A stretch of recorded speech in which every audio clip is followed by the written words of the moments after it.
এখন দেখাবো AC high ampere কী কারণে হয়। এখানে দেখুন আমি অ্যাম্পিয়ার মিটার লাগিয়ে রেখেছি। তো অ্যাম্পিয়ারটি হাই অ্যাম্পিয়ার এখানে দেখাচ্ছে ওভারলোড।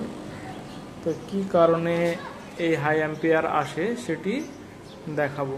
তো এখানে ফ্যানটি ঠিকঠাক ঘুরছে, ফ্যানটি নর্মাল ঠিকঠাক ঘুরছে, কিন্তু কম্প্রেসারটি চলছে না। কম্প্রেসারটি একটি কেমন সাউন্ড আসছে, নর্মাল যে সাউন্ড হয় তেমন আসছে না। তার জন্য আমরা লাইনটিকে অফ করে দিব। ইনডোরের যে টপ আছে টপটিকে খুলে নেওয়ার পরে আমরা এই কানেকশানের এইগুলোকে খুলে দেখে নেব যে কানেকশান,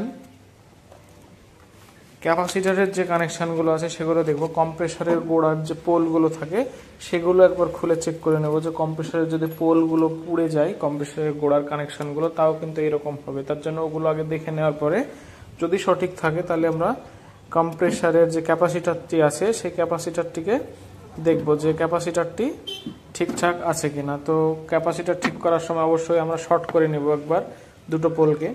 তারপরে যেমনভাবে কানেকশান ছিল দুই পোলে ঠিক সেইভাবে সেই কানেকশানগুলোকে সেখানে দেবো। এখানে যে লাল দুটো তার আছে, একটি ইনপুট ঢুকছে ক্যাপাসিটারে আর একটি ওখান থেকেই রানিং হয়ে রানিংকে কানেকশান দিচ্ছে কম্প্রেসারের, আর এইটা হচ্ছে স্টার্টিং। কম্প্রেসারের ইনপুট যে ক্যাপাসিটার ঢুকছে সে আউটপুট লাইন কম্প্রেসারে যাচ্ছে ক্যাপাসিটার থেকে।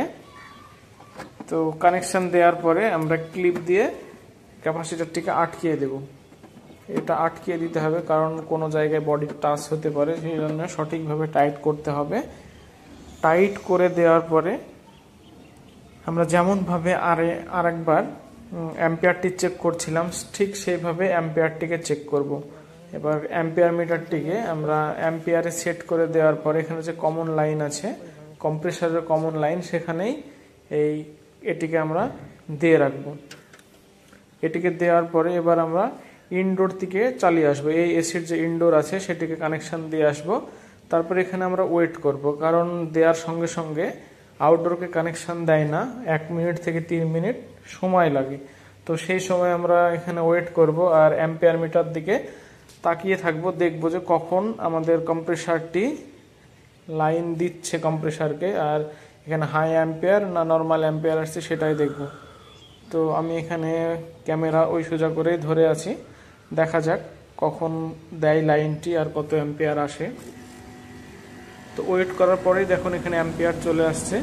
তো এবার এখানে কিন্তু হাই অ্যাম্পিয়ার আসছে না, এবার কিন্তু নর্মাল অ্যাম্পিয়ার আস্তে আস্তে একটু করে বাড়ছে। হয়তো এটা 1.5 টনের এসি, হয়তো 6 পর্যন্ত যেতে পারে। এখানে শুধুমাত্র কম্প্রেসারের অ্যাম্পিয়ারটি দেখাচ্ছে, কারণ আমি এখানে কম্প্রেসারের কমন লাইনেই অ্যাম্পিয়ারটি চেক করছি, ফ্যানের অ্যাম্পিয়ার এখানে আসছে না।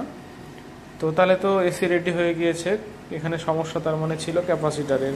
তো আমরা সেম ক্যাপাসিটারই দিব সবসময়, যেই ক্যাপাসিটার ছিল এখানে 45 এমএফের ক্যাপাসিটার ছিল, আমি 45 এমএফের ক্যাপাসিটারটি এখানে লাগিয়েছি। বন্ধুরা, তো এইভাবে আপনারা এসিটি আপনাদের ঠিক করবেন। যদি ক্যাপাসিটারের সমস্যা হয় বা কম্প্রেসরের পোলের সমস্যা হয় তাহলে এইভাবে আপনারা ঠিক করে নেবেন। তারপরে আমরা কমপ্লিট করার পরে টপটিকে লাগিয়ে দিয়ে এসিটিকে চালিয়ে নেব। তো বন্ধুরা, এই ধরনের ভিডিও দেখতে পছন্দ করলে অবশ্যই চ্যানেলটি সাবস্ক্রাইব করে রাখুন। ভালো থাকবেন, সুস্থ থাকবেন, ধন্যবাদ।